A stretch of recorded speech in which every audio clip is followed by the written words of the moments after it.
For the fourth time, the acting president, Professor Osinbajo, hosted the Presidential Quarterly Business Forum, attended by members of the Executive Council and the leadership of the private sector.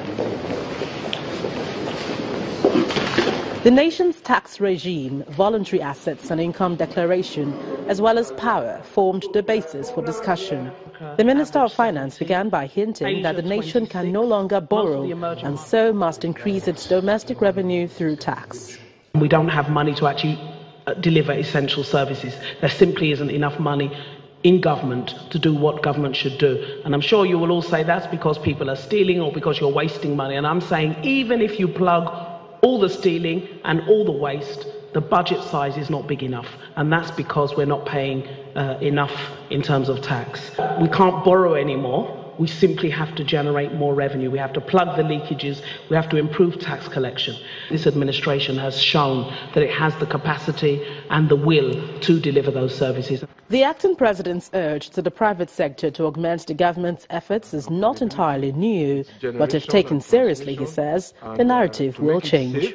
Despite these problems, progress is still possible, despite the problems. But as we tackle the problems, I mean, it's really like repairing a car while the engine is running. That's really what we need to do. Now, while this vehicle of ours, this car of ours is moving forward, we must be doing the repairs at the same time. We cannot fold our arms and say, there's a problem with power.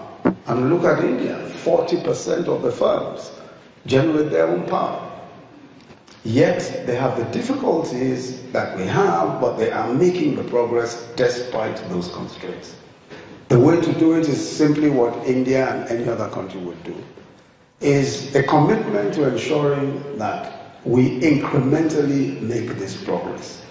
And that commitment must come from government and must also, of course, come from the private sector. During an interactive session, the Minister of Power, Works and Housing enumerates the kind of changes the Power Sector Recovery Plan seeks to achieve, including reinventing the tariff plan. We have set a minimum generation of 4,000 megawatt. I want to stress the operative word there is a minimum. And then we want to also reduce the losses. And the losses come from so many sides.